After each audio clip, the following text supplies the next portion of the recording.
Well, good evening, ladies and gentlemen. Glad to have you guys aboard with us tonight. How's it going, Ron? It's going well, Christopher. How's everything going with you?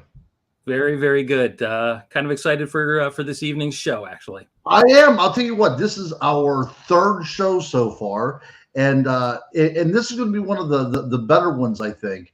Although, is it possible to even top any of our shows as it is now? But No, I'm of course, looking we're forward to this. probably the best show on live streaming internet at this time. So I don't know. Absolutely. We'll have to work to Yeah, get better. that's right. But this is going to be an interesting one tonight because we like to talk about cultures and how things are shaped in each generation. And this is one of those things that has been part of our collective conscious for forever, since the beginning of time. The It idea has of creating something, creating the human form out of nothingness.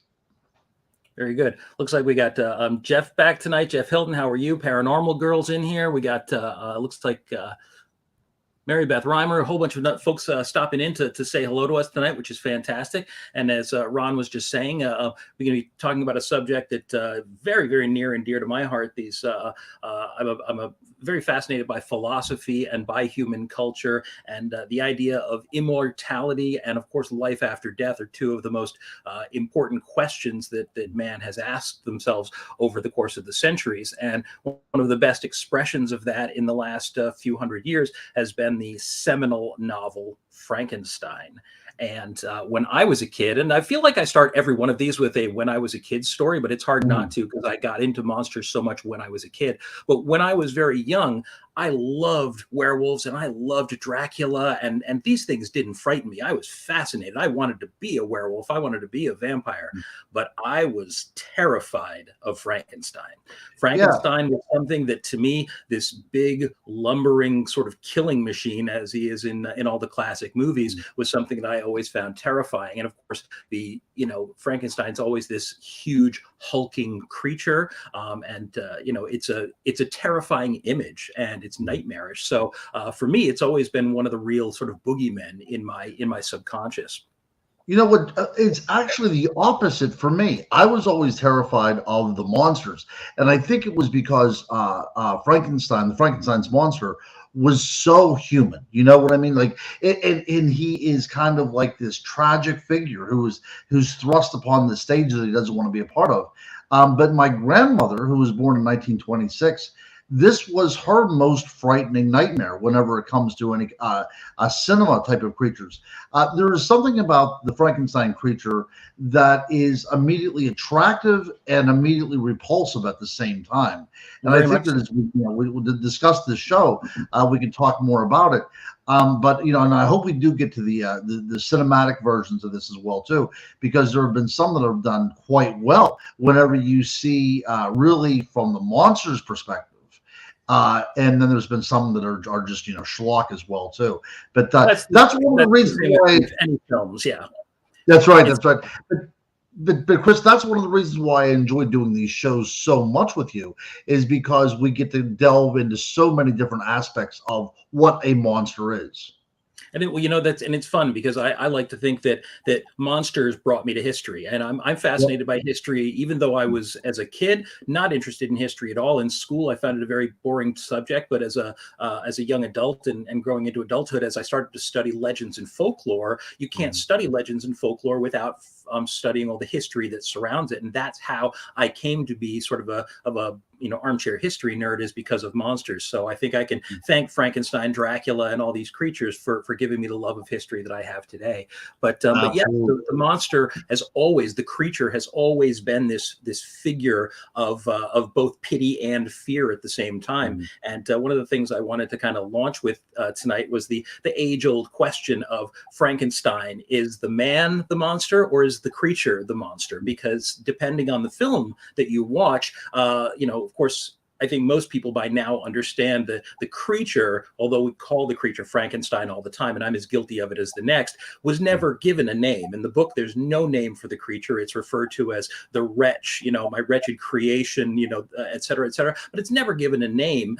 There's an implication at one point that it should be Adam because it was Frankenstein's sort of creation, the first man, but it's never given an official name. But people have called Frankenstein, the monster Frankenstein, despite the fact that the actual doctor is named Frankenstein, and that you do have to ask who's the monster in this story. Mm-hmm. So as we look at this from a historical perspective, and whenever we were delving into the world and the lore and the legend of the werewolf, we could go pretty far back into the sands of time and start finding references. Where should we start out on this historical timeline when we are dealing with the creation of life or the creation of the monster?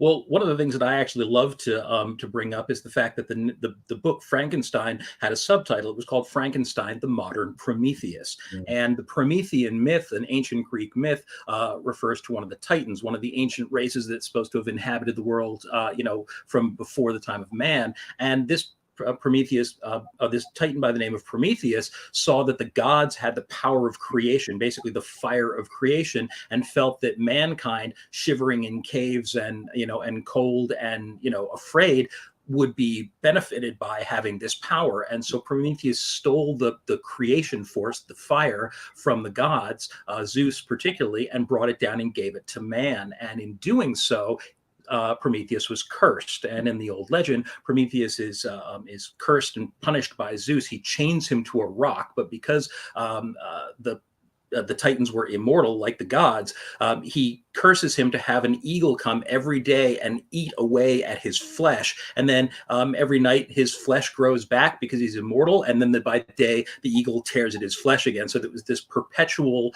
punishment, this perpetual torment for giving the fire of life, the force of creation to man. And that concept runs through so much of human folklore, the idea of stealing a power that should belong to gods and the price that we pay for doing that. And certainly it's the core concept behind the novel Frankenstein.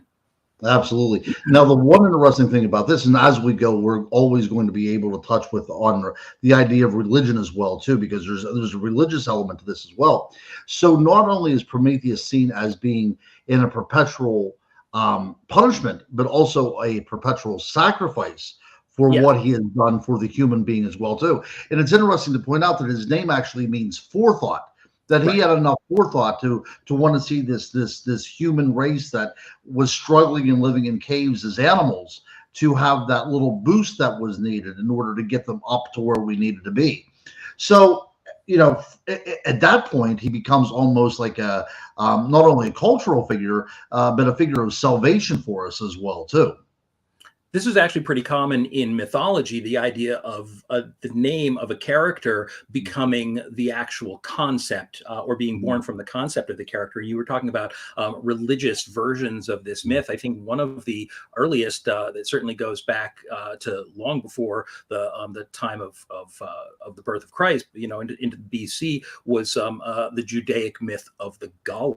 Or the golem. Absolutely. And yes, absolutely. This is a phenomenal story. And when you bring it forward into the Middle Ages, golem actually can be found in the Bible. And the word golem apparently means unformed. And I guess in the original Hebrew, when God is referring to creating Adam from the mud or the clay, he refers to him as my golem before he's able to breathe life into him. And so the golem was the idea of this clay, almost mindless, soulless creature. And in the Middle Ages, Jewish philosophers believed that golems could be created and a sacred word inscribed into their forehead to give them life and use them as protectors for the Jewish people. And so there are a lot of legends associated with these golems. But what's interesting is that even the golem, in a way, is a precursor to the Frankenstein story, not merely because of the idea of this unformed, this incomplete creature being given life, but excuse me. But in old folklore, it was also believed that golems were mindless, and because of this, the creation of them became something that was irresponsible, because they, being mindless and having no will of their own, they responded to all commands in absolute literal terms, which could often lead to destructive consequences, because man doesn't think in literal terms. We tend to think poetically or imaginatively. So giving a very literal instruction to a creature that only can, or a figurative instruction to a creature that could only respond literally, could result in absolute disaster. So it was an early cautionary tale about the madness or the hubris of breathing life into something that you had no right to breathe life into.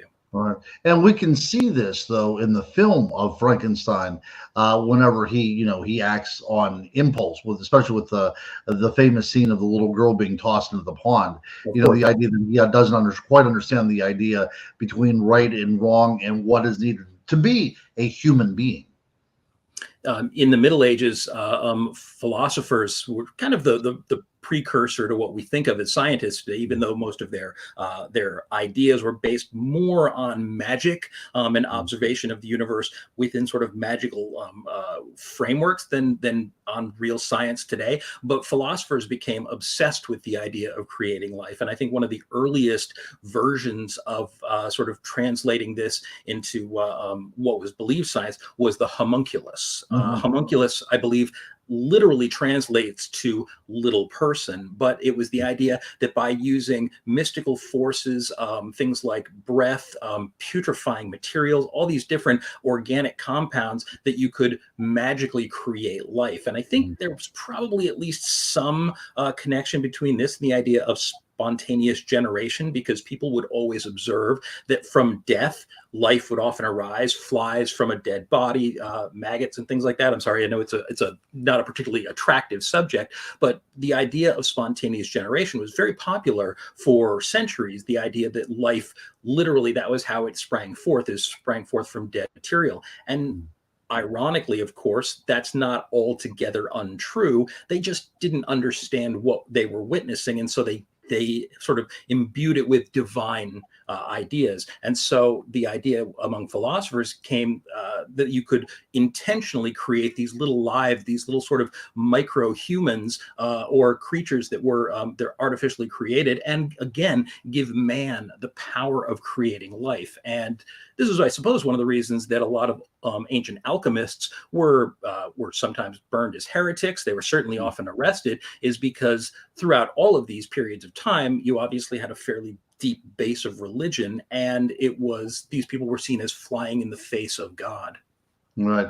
Well, it's interesting too whenever we look at the various ideas. I mean, we're dealing with a world that brought us Plato and Socrates and Aristotle, but even in the Greek world, the idea of where babies came from is fairly astonishing. The idea that the baby was, nearly fully formed, leaving the man, and the woman was just a repository, kind of like the incubator for this. I was, sort of misogynistic as well too. But getting back to the idea of the homunculus was a way in which to produce life without needing a female vessel whatsoever.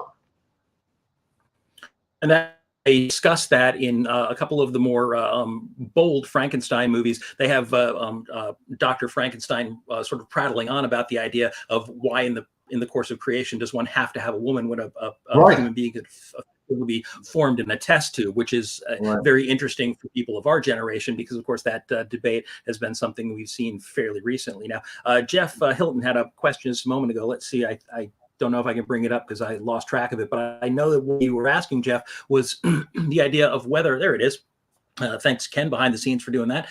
Think Frankenstein was created in text to portray the evils done by doctors, like digging up bodies, secretly experimenting on humans. Now, I would say that was something that probably wasn't directly connected with the creation of Frankenstein. I think it definitely was something that people feared about doctors. People had a tendency to fear what they don't understand, as people often do today. But Mary Shelley, the author of Frankenstein, who this is a good segue to talk about Mary Shelley. Mary Shelley was a very progressive woman. She was a remarkably progressive woman for her age. In fact, her whole sort of clique of friends were incredibly progressive people. And the thing about Mary and her clutch is that they were accustomed to bursting the the boundaries of traditional thought, of breaking taboos. Mary, her soon husband to be, but at the time that she wrote Frankenstein, her sort of illicit lover, Percy Bysshe Shelley, both believed in free love. Percy at the time was married. Mary Shelley was in an what's the word, an unapproved affair, had illegitimate children by Percy. They believed in free love. They believed in the sort of freedom of the working class from the wealthy, despite the fact that they themselves were fairly privileged people. So I think she, being as progressive as she was, probably didn't distrust doctors in the same way that a lot of common people did at the time. I think most of what Frankenstein is again, it's an interesting cautionary tale, certainly, but it's one that also it balances this idea between going too far in the pursuit of science and also embracing the wonders that science can perform. And so I think that she didn't see it completely as a horror story. She saw it as a story of potential and how potential can evolve into horror. Right, right. In the wrong hands, absolutely. And I think that we see that being played out in our field of view right now in the 21st century. There are miracles that are happening every day through the act of medicine. But if you also look at science as well, too, there are always those whispers going about that we're going too far down certain roads and where that can lead. You know, we're talking about curing things like COVID and cancer. That's all fine and dandy. But then when we talk about the idea of fusing two unlike sort of living organisms together, which is something that's been talked about for a while, and then we can see the kind of work that happened in the Soviet Union with trying to decapitate a dog and bring it back on another dog's body. These kind of things is, even though we are capable of doing such a thing as human beings, is this something that we should do? Just because we can do it doesn't mean we should do it. And that's the absolute core of the novel Frankenstein, and of all the ideas that went behind it, is that just because we can do something, we still need to ask ourselves if we should. And it's part of the reason I think that the story has resonated with us for 200 years. I mean, the story was written in 1818, more than 2 centuries ago, and is not only not less relevant than it was back then, it's more relevant today, I think, than it ever was. I wanted to bring up an interesting point, is that we were talking about sort of these philosophers and their pursuit of the creation of life at that time. In 1814, Mary Shelley, several years before she started working on Frankenstein, was traveling with Percy. Not quite her husband yet, but they were working on it at that point. Percy wasn't divorced yet, but they were traveling through Europe on what used to be called the Grand Tour, something that a lot of people of privilege would do. And they traveled through Europe and along the Rhine River Valley. And at that time, on one particular night in September of, I think it was 1814, they stopped in a little town called Gersheim. And Gersheim is only about 2 miles from a castle which is called Burg Frankenstein.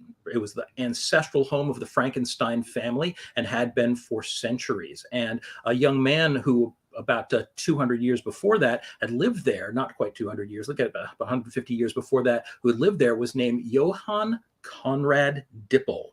Although he tended to refer to himself as von Frankenstein meaning Conrad Dippel of Frankenstein, which is where he grew up. And Dippel was an alchemist. He was a follower of these well-known alchemists called Paracelsus and Agrippa, who were searching for the Philosopher's Stone, searching for ways that you could use chemicals and basically magic to restore life. And he was believed and often accused of digging up corpses and exhuming bodies in order to perform experiments. Now, we don't know for sure that Conrad Dippel actually did these things. We do have a pretty good idea that he experimented on the cadavers of animals. Whether he ever actually graduated to doing that with human cadavers, we don't know. But it's almost impossible to imagine that, having traveled that area, being as fascinated as she was by the mysteries of nature and by these things, that she didn't come to learn about Conrad Dippel and the Frankenstein family this way and incorporate it into her book. Obviously, the name Frankenstein is not super common, even in Germany. And so it's not surprising that she would use that. But even though none of her notes or journals specifically reference Burg Frankenstein, Castle Frankenstein, it's hard to imagine that she didn't learn about it traveling through that area. And so it's probably true that there is, in fact, a model for the real Dr. Frankenstein in Conrad Dippel. You also brought up an interesting point as well, too, and we'll answer the question as soon as we get to this. The idea of being a doctor in the Age of Enlightenment wasn't quite like it was now. In order to get bodies, in order to experiment, right, that was frowned upon. To take a once living body and start dissecting it, this was something that was frowned upon by religion and by people at large. So the idea of hiring people to go out there and dig up a body and present it to you kind of under the cover of darkness, the idea of these resurrection men, in order for a doctor to go forward, to know, in order to hone his craft and to hone his knowledge of the human body, they would necessarily have to steal bodies, right? So the idea of, this is where the whole Frankenstein monster comes from as well, too. The idea of stealing bodies and putting all this kind of different body components together haphazardly to form another complete human being. That indeed, too, is a direct allusion to what was going on at that day and age. It very much was. And what's interesting about that is that it's largely because, even as happens to some degree now, even in an age of reason, even in an age when science was growing by leaps and bounds, religion held so much power. And so doctors still had to adhere to certain religious beliefs. And the idea that experimenting on bodies was blasphemous seems crazy, that would be able to limit medical science. But the truth is that even to this day, religious beliefs and spiritually held beliefs are frequently used as a stopgap measure to prevent science from going where some people believe that it shouldn't go. Now, we had a question up that just a moment ago, which was the idea that don't inventors frequently name their inventions after themselves? And yes, that's a very, very good point. I think the interesting thing with the Frankenstein monster versus man argument that you're getting at, I'm sorry, I guess it looks like Dan, that you're getting at, is that even though Mary Shelley in the novel Frankenstein never gives the creature a name, because the name Frankenstein is the name of the book, and because obviously the creature is the most fascinating aspect of the story, it became common for people to associate the name with the creature. It's not an unreasonable thing to do. The creature is in many ways Victor Frankenstein's child, and so by default, inheriting the name of the father is not unusual. And so I don't think it is unreasonable, as Frankenstein's great creation, to call the creature Frankenstein. Truthfully, it's almost a moot point, because it's become so ingrained in our society that if I say, I'm scared of Frankenstein, nobody thinks I'm scared of the doctor. Everybody knows that I'm scared of the 7-foot tall guy with the flat head and the bolts in his neck. We understand now it means it. It's like we think we've come up with, had this joke before. It's like saying, if you give me a Kleenex, it's not a Kleenex, it's a tissue. Kleenex is a name brand, but we're so accustomed to using name brands like Kleenex and Coke and tissue, and Xerox for things that are actually quite ordinary, that it becomes part of the public lexicon, or the common lexicon. So I don't think that that's unreasonable at all. But yes, it is a very, very good point. Right. And it's also two sides of the same coin, aren't they? I mean, the doctor and the Frankenstein are kind of like one and the same, right? As you use the analogy of that being his child, and I think that is definitely what's going on here. And by having the subtitle of the book, The New Prometheus, well, it's definitely the doctor that is the new Prometheus, right?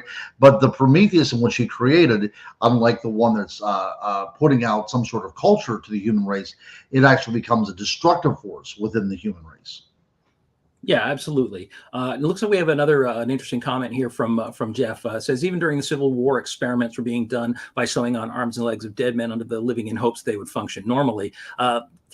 They may well have been trying some basic reattachments at that point. I don't think at that point they really were experiencing much success. We didn't start to see success with any kind of limb transplants until, I think, well into the 20th century, unfortunately. That's a tough thing. That's something that medical science, again, trying to make you sometimes have to stumble before you can walk, and trying to make those leaps into it by believing that just placing a limb or a part of the body back where it belongs and a couple of sutures, that it would magically connect itself. But they didn't understand the sort of the complexity of nervous systems and capillaries and things like that just couldn't be slapped together with a little bit of Elmer's glue and put that back.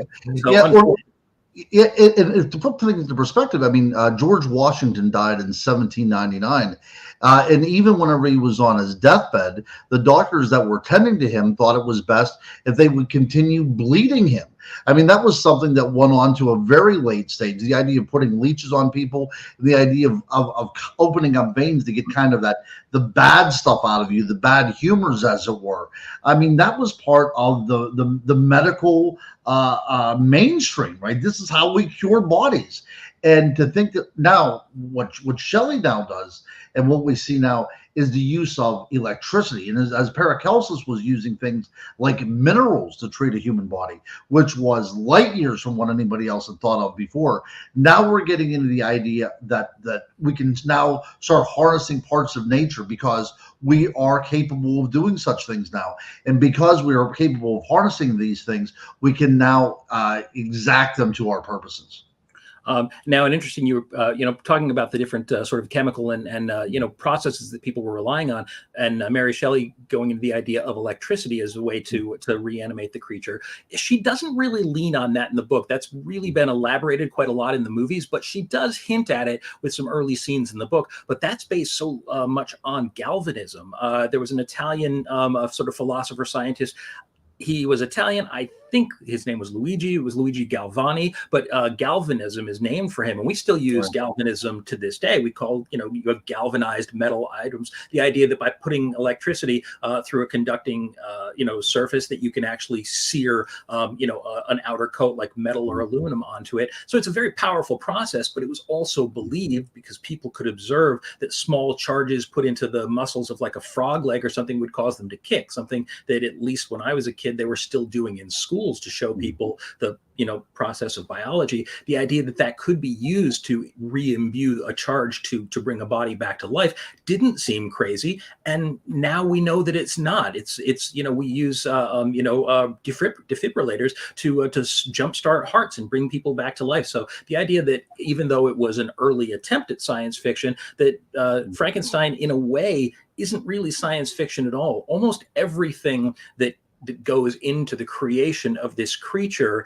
has come to pass on some level, with the only exception being that we have never successfully resuscitated an long dead body or created a new life out of component parts. But as much as I don't think that it's a terribly wise idea, there's no saying that it could never happen. Right. But we do see it in organ transplants, right? We do see hearts and livers and lungs and eyes being used to at least provide some sort of life to people. I mean, so it is happening. People are living nowadays because a cadaver, somebody had died to give to them, So Jeff, you were saying, although it was illegal at the time, could you imagine where medicine would be today if they hadn't? No, that's the thing, is that most of the great pioneers of medicine or of any technology or of travel have achieved what they have by breaking the rules, by doing something that somebody said they shouldn't do, or somebody even told them they weren't allowed to do. I don't know who first, gave this quote, but there was a woman who said that, well-behaved women never change the world. It's true for everybody. It's not just true for women, although certainly Mary Shelley is a great example of how it was. When Mary Shelley published Frankenstein in 1818, she had to do it anonymously because nobody imagined, not only did very few people want to read anything that a woman wrote at that time, at a time when women were very, very poorly treated and considered absolutely second class to men in all ways. But the idea that a woman would tackle a subject as horrific as the topic of Frankenstein was considered absolutely unacceptable. So they suggested after anonymously publishing the book, they suggested that Percy, her husband, should put his name to it. And even it was implied by one of her publishers that a woman didn't have the sensibilities to write a story like this, and that Percy had written it. So if she hadn't broken that mold, I don't think that, you know, we would, again, it was a massive, a watershed moment for, I think, the way women are perceived in society. Maybe at that time people didn't realize it, but the fact that we still talk about her to this day. I wanted to quickly bring up something, which is just the existence, even to this day. Here we have an image of Bird Frankenstein, Castle Frankenstein, and what's interesting about this castle is that, as I said, although it doesn't in any way correspond to the events that happen in the novel Frankenstein, it is remarkable to know how many medical experiments went on here. In addition to the fact that Conrad Dippel, lived here, was born in the castle, and would grow up to perform some of his extraordinary experiments here, it was also used as a hospital and as an asylum for many, many years. And so medical experiments of all sorts went on there. And again, it's hard to imagine that Mary Shelley did not learn about this and somehow incorporate it into the legend of the castle. So it was a couple of years after her tour of the continent, when she was traveling all around Europe and may have collected these stories, that Mary, Percy, and her sister Claire Claremont were traveling still and were invited to spend a portion of the summer at a little cottage on the lake of, or on the banks of Lake Geneva, called Villa Diodati. This was in 1816. And even though it was summer, it was a very cold, rainy summer. There had been a volcanic eruption that year. It's often referred to in history as the year without a summer, because the air tended to be much colder. They were much more overcast as a result of the effects of this volcanic eruption. And so they were stuck inside for a good chunk of the summer. And there's one very famous story that at one particular weekend, they were bored to tears. It was raining and it was lightning storms outside, all the kind of right ingredients for a spooky story. And Byron, Lord George Gordon, Lord Byron, who was, again, this very famous poet who was absolutely well known for breaking all the taboos of society. He was another one who was into free love. He was a drug addict, but he didn't care what the world thought of him. He was a rock star. Yeah, well, he and Percy Shelley were both really rock stars at the time. Sure. I mean, they had women that would throw themselves at them. So Byron invites Mary Shelley, Percy Shelley, and the sister Claire Claremont, who was actually one of Byron's lovers, invites them to spend the weekend. And over the course of the weekend, it's so cold and it's so rainy, they start reading ghost stories to one another. And Byron eventually proposes a contest. And he says, I bet we could all write a better ghost story than anything in this little book called The Phantasmagoria he'd been reading from. And so they all agreed that they would take a shot at writing a ghost story. And of this weekend, only a couple of, actually, I want to quickly bring up an image, because it's been, this weekend has been recreated in film dozens of times at this point. This is from one of the more famous versions of it, Gothic, which was directed by the truly bonkers Ken Russell. But it's been romanticized in so many ways, this weekend of sort of debauchery that they were there. But only two worthwhile pieces of literature came out of it. Apparently, Byron started writing a fragment of a vampire story, and being one of the most fickle human beings to ever live, he gave up on it after probably, working on it for an hour or two, only came up with a little fragment. But his personal physician, John William Polidori, who was there with them for the weekend, actually stole some of Byron's papers and ended up completing the story. He published it several years later, but it was actually credited to Byron originally. It was called The Vampire, and it's one of the first works of fiction, of English fiction, to actually popularize the vampire image. And it's considered the first great work about vampires in the English language. But of course, much more famous than that was Mary Shelley's Frankenstein, which would be published in 1818 and has never been out of print to the best of my knowledge since that time. So it really was a very profitable weekend, or a very productive weekend, I should say. They all were supposedly drinking laudanum, having, lots and lots of free love going on. And in the midst of all of this, these sort of bohemian 18th century or 19th century hippies ended up creating two fantastic works of literature. So, I mean, bravo for the hippies, I guess. There was a question here. Let me see if I can do this all by my lonesome. Oh, I did. In the book, the creature had great intellect, but was shunned for being hideous. The movie monsters are usually fairly dim. Now, in your opinion, my friend, what do you think was the best movie version of Frankenstein? You know, there have been so many, and you're absolutely right. That's John, my friend John. Welcome aboard, John. So it is true that many versions of it have portrayed the monster as a sort of a mute, mindless creature. But in the last few decades, more and more are trying to address the monster's intellect, because yes, he starts out as a mute because he's essentially a newborn child in the book, but he does eventually develop an intellect in a very sort of poetic. He reads Milton and Paradise Lost, and he becomes this very, very erudite creature, but he still has the emotional maturity of a child, because he's never been given the ability to mature, and he certainly doesn't have any time to. He goes from infancy to adulthood in a matter of weeks, living alone, fending for himself like an animal. But there have been some films that have really tackled it. And probably, I guess it must have been the early 1990s. The Hallmark Channel did a two-part adaptation of Frankenstein. And although I don't love it as a film, they do again portray the monster as learning slowly and becoming very, very intellectual. You have the version with that Kenneth Branagh directed, with Robert De Niro as the creature. Again, not a terribly well cast version of the Frankenstein monster, but a monster who eventually learns and becomes very erudite. Even in, bizarrely enough, a film that was just so campy that it was nearly a comedy is the movie Van Helsing, which came out in the early 2000s. You had a monster that was quoting scripture, and was very, very erudite, in fact, and is portrayed as close to how Shelley portrays him in the book as I think I've ever seen. So yes, it is true that the mindless rampaging monster is very common in a lot of the most horrific versions, but when any time somebody tries to be true to Shelley, they usually do their best to give the monster the intellect that he deserves. I think actually at one point in one of the films, Dracula refers to the monster as having a fiendish intellect. But no, usually the monster is kind of a gentle giant, but he's also a neglected and abused child. And that's a big part of what the monster is. He's the ultimate answer to the nature versus nurture idea, that this creature, which begins its life completely innocent, is so shunned by the world and so treated with such cruelty that not only does he seek to return that cruelty, but he never develops any kind of a moral compass by which to restrain himself. And so he becomes a monster by virtue of the world around him. Right. So he was neglected, but he was also abandoned, which is one of the worst things to go through. So we have this idea of the tabula rasa, right? He's this blank slate.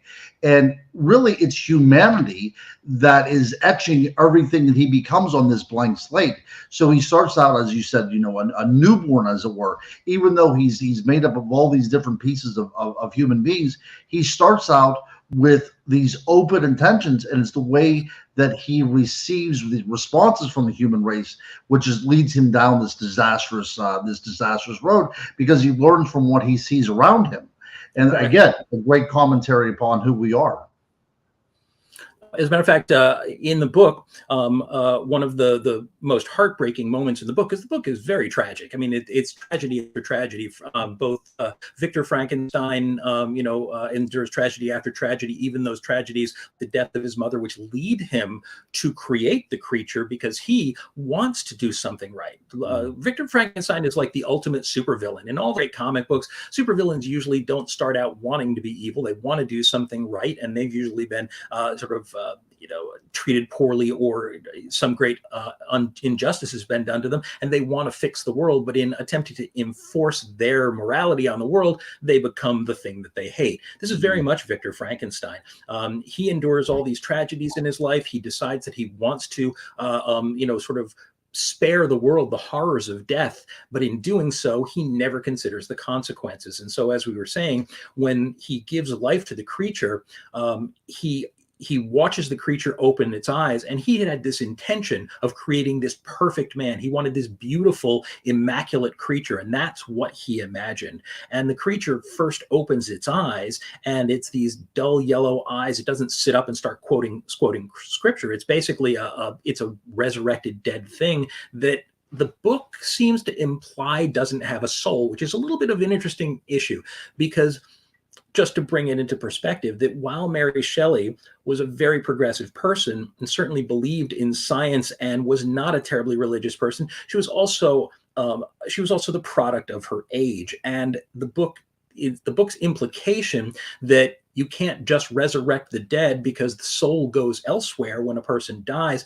is a very religious and a very spiritual concept that is intact in the book. So the creature opens its eyes. Victor, suddenly looking into these dead eyes, is horrified by what he sees, and he flees the laboratory literally moments after this creature has been brought back to life. And he leaves it strapped to the table where he created it. He goes, he collapses, falls asleep into his bed. He wakes up to see the creature standing by his bed, which of course would be a terrifying sight. It's this 7-foot tall, monstrous sort of corpse-like creature, and he flees.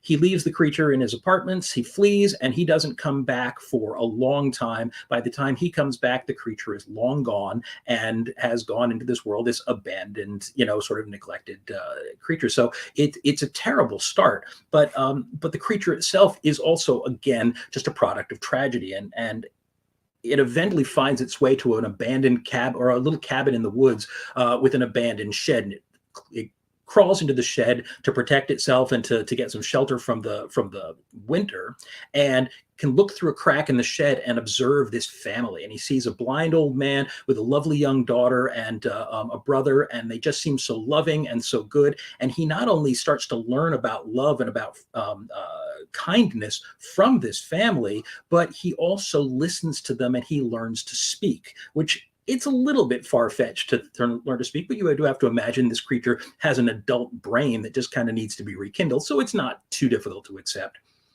Long story short, too late. The creature, after a while, decides that he basically has fallen in love with this family, and that maybe if he goes to see the old man who's blind, when the old man is alone, maybe he won't respond so negatively to him, because the creature has been enduring horrified responses from everyone because of his appearance.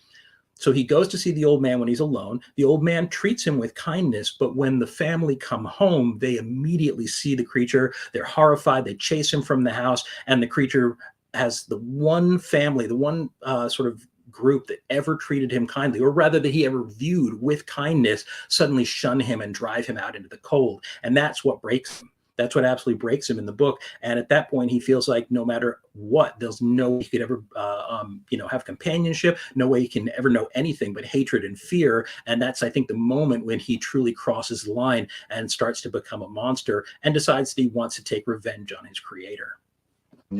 Yeah, because Frankenstein, just to reiterate a few points that you discussed so eloquently there, Frankenstein, the monster, is in essence nothing more than a reanimated corpse.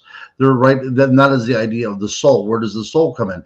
That is the breath of God breathed into the human being, which was the belief for so long, and even nowadays, if you're so inclined. So human beings, even the ones that are the most genius, cannot imbue that. That is something that is only God given. So even if we can go about imitating life or bringing a corpse back to life, we're never able to completely give it that soul that it's needed to make it a human being.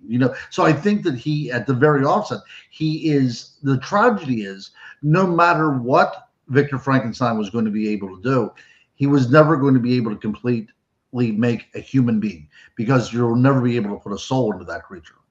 Well, certainly, I think the book, concludes this. I think that obviously, living in a world where science and religion are not necessarily constantly at war with one another, but they still exist in both camps exist. I don't know if that's really true. I mean, it is possible, I suppose, that that the soul is just a part of the makeup of who we are. So I love the thought that if we could ever repair someone who had actually, not just been brain dead for a few minutes, but actually, expired a long time ago, somebody who'd been cryogenically preserved. I love the idea that a person could possibly be brought back fully conscious with their, their soul intact. But I will say that idea has been a huge part of both horror fiction and science fiction for generations. It's almost one of the most common tropes in fiction or speculative fiction, is the idea that a resurrected person comes back missing an important part of themselves. And I think that's a big part of us as human beings, absolutely wanting to believe that we are something extraordinary, that we are special. And I don't think there's anything wrong with that. I think it's important that we have value for ourselves and who we are. And the idea that just can't be turned on with a light switch. I think that it helps us to feel like complete and special creatures.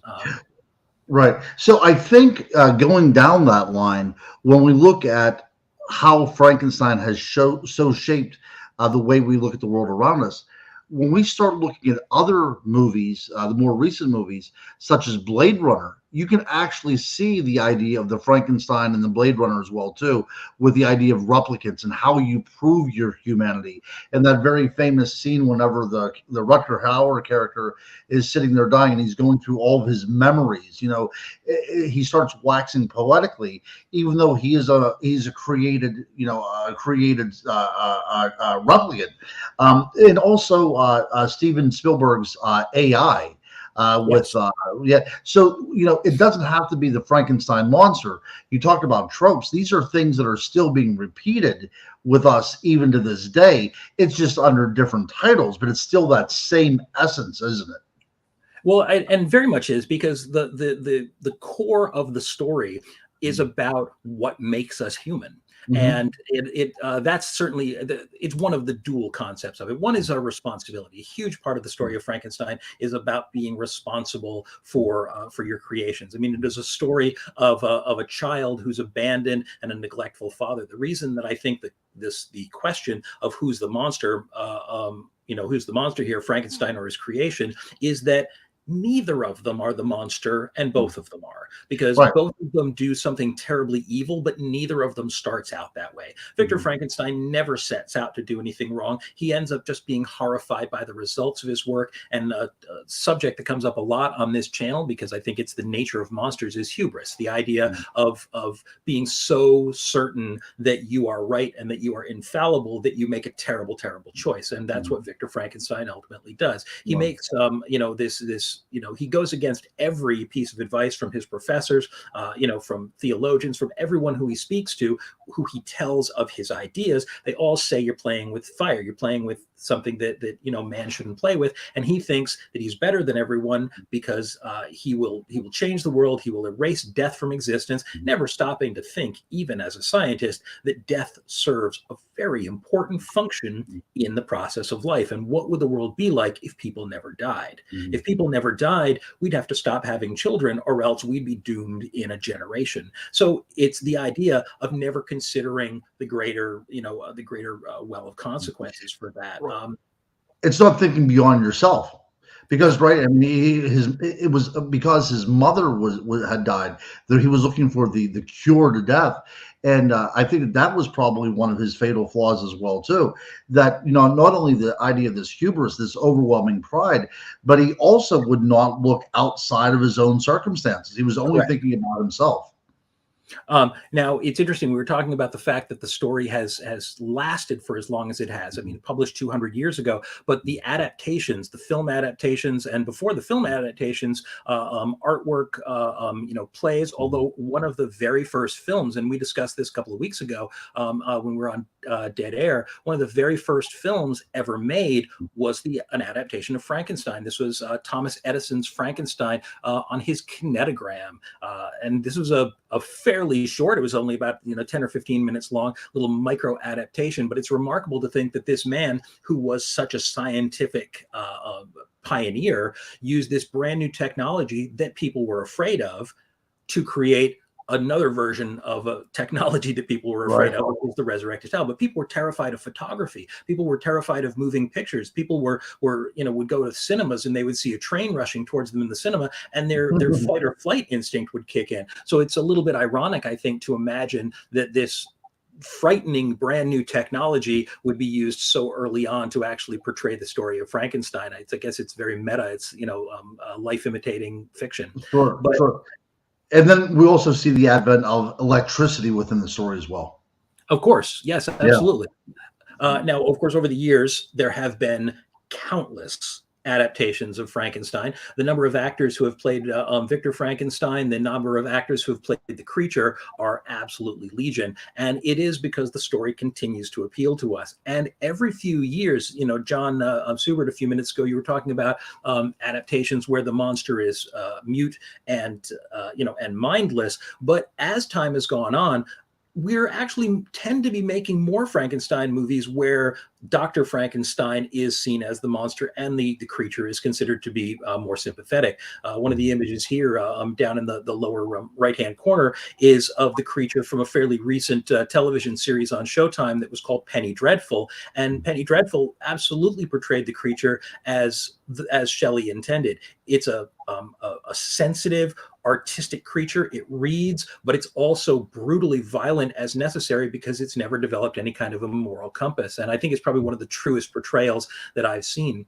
But the concept of Frankenstein has absolutely expanded into other medium. Now, Ron, you were talking about movies like Blade Runner or AI. I think one of the earliest fascinating adaptations of the Frankenstein story is one that we would all know very well, and that would be The Incredible Hulk.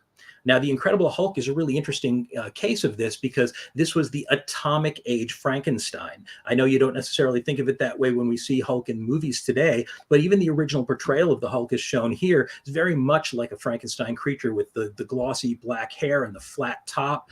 And in this case, Dr. Frankenstein and the monster are one and the same. And of course, as a result of atomic energy. So we have retranslated this story to fit modern times again and again and again. And it's not always in a negative context. I think one of the most interesting interpretations of the Frankenstein myth is another superhero character, which would be Captain America. Captain America is absolutely told as a Frankenstein story. It's you have here the scientists who are experimenting with this brand new technology in order to create the perfect man, and they take this tiny, weak young man who's a sickly creature, and they turn him into a super soldier for military purposes, which doesn't make it a particularly altruistic idea, but absolutely, even this is a Frankenstein story. And I think we see this again and again and again. I think we see all these interpretations where much broader ideas can actually be brought back and are absolutely Frankenstein stories. All because a young girl decided to write a story during a thunderstorm. Yeah, a young girl who it might be have to be mentioned had only a few years earlier suffered a miscarriage and lost a baby. Well, that's an important thing as well too, because it was written by a woman. The idea of this whole idea of life, the progenitor of life. I think that there's so much. I mean, we have an hour program here, and I'm not sure how interesting it would be if we would get a discussion about, the idea of feminism at work here or anything. But I think that it all comes together that we're talking about somebody in the 18th century who was a woman who was marginalized at best, that was able to make a commentary about the idea of life and bringing life into this world. Again, this would be something that we could probably go on forever about. But yeah, this was more interesting than I thought it was going to be. Whenever we came up with the idea of talking about Frankenstein, I thought, oh, we're going to be able to get an hour out of this show.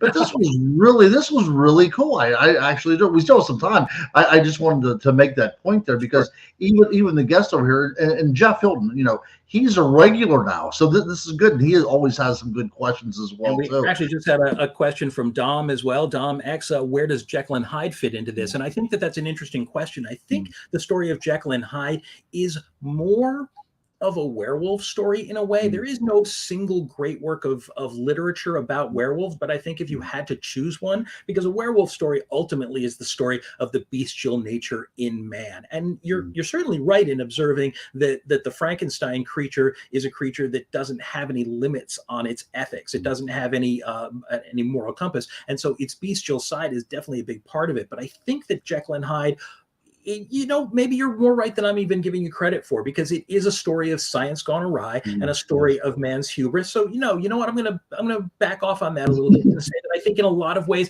it is a bit of a Frankenstein story as well. I know we are running out of time, so I wanted to jump into a couple of quick other things here. I also want to quickly, we are enjoying this. definitely do not forget to subscribe to us, because we're going to be doing these talks every single week, and hopefully get some really good monsters in. As I think I mentioned a couple of weeks ago, if anybody has ideas for unique creatures that they'd like us to explore, we would love to do that as well. But one of the most fascinating ideas about the Frankenstein story and why it applies to us so much today is because it has literally become a part of our language. We refer to anything which we consider to be pushing the boundaries of acceptable science with the term Frankenstein. One of the ones you hear all the time is with GMOs. People are terrified of the idea of genetically modified organisms, and there are people who say, I won't eat any genetically modified products. But you have to ask, is this primitive fear standing in the way of reason? Here's a great article, which was, will Frankenfoods save the planet? And even had this cartoon of a carrot with the bolts in its neck and the stitches and everything. So it's become such an important part that nobody needs an explanation for what that means. Everybody sees that, and everybody knows that exactly what it is. That it's the idea of science gone mad, science that is pushing boundaries that we don't believe that it should push. We have prosthetics. We are slowly but surely, we were discussing this, slowly but surely, we're creating artificial limbs that can actually respond to nerve impulses. So there are elements of the science behind Frankenstein that are still very, very functional and actually have improved life for so many people. But the dark side of that is the fear we have of, and this definitely ties in a little bit to Blade Runner, is cloning. Cloning is something that still terrifies so many people because we tend to see it in these terrifying, very, very science fiction terms, despite the fact that cloning can be a little bit more straightforward than that. And sometimes it just means replicating an organism, for the sake of health. We have the Terminator. The Terminator is completely a Frankenstein story. You have both the idea of the unstoppable creature, but you also have the idea of mankind creating a technology that it can't control that rises up against it. So there's so many different variations on this theme, and maybe the greatest of all would be one that if you're an old man like me, you'll remember, which is HAL, the computer in 2001: A Space Odyssey, the computer which takes on a life of its own and becomes basically the master of the lives on board that ship. And so it's a story that has so much relevance to us even today. And I don't think that the story of Frankenstein will ever be outdated. I think that we will readapt it in every successive generation, as we've done so far.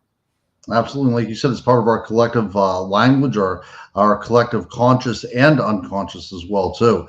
And I just thought that this was a great show tonight, Chris. I really did. And I enjoyed your pictures as well, too. So you've got to visit the castle, right? You've been to the castle, Frankenstein. I did, yes. Actually, we didn't get a chance to get to that. I can throw a couple of really up real quickly, so you'll know that about 4 years ago, I had the great fortune to find myself lost in the woods on Frankenstein Mountain. It's called Magnet Mountain, just outside of a little town called Darmstadt in Germany. And after about 2 hours of walking through the woods, and yes, they could be very spooky, believe me, I finally came out of the woods below this creepy old castle. It's been there since the 1300s, the ancestral castle of the Frankenstein family. And I was not even in Germany looking for Frankenstein. I was there hunting a totally different monster, but Frankenstein was what I would like to call a bonus monster. He found you. Yes, he did. Luckily, I came away with all my limbs intact. So perfect. So what is our show about next week? Well, I thought the idea, and you know what, I'm happy for feedback on this, but I thought since we're finishing out the month of March, that it might be fun to do some dark folklore from Ireland. I thought that maybe banshees and pukas and all the great dark folklore of Ireland. So if anybody has any thoughts on that, I think that would be a fun idea. What do you think about doing that, Ron? I think that's a great idea. I'll tell you what. Yeah. So I'll tell you what. I think that's a good thing. I'm Irish. We just passed up St. Patrick's Day. So let's talk about the cool things that Ireland has, and then the week after that, let's get into the Loch Ness Monster. How does that sound? Always love the Loch Ness Monster. I got a good amount of. I'm from the McClure family. Got Northern Scotland in my veins. So. Excellent, excellent. And I really like the audience coming in here and not only asking questions, but actually being so participatory. I would love to see this as we go on in the future. And yes, we'll definitely talk about the Puka Paranormal Girl and fairies, of course. We cannot miss the fairies. But I like this to be very organic, and I like to have these folks that are over here commenting to help shape our shows as well too. Because the last thing we want to do is be boring. I try not to be boring, but we need you guys to tell us how we're doing. So thank you all so much for joining us tonight. Ron, again, thanks for great conversation. And hopefully we will see you next week with some banshees, pukas, goblins, and all the dark side of Irish folklore. Have a wonderful night, folks. Now, as I scroll down and figure out, by the way, you can tell we're all a little bit on the new side at this as we figure these things out one step at a time. Good night, folks.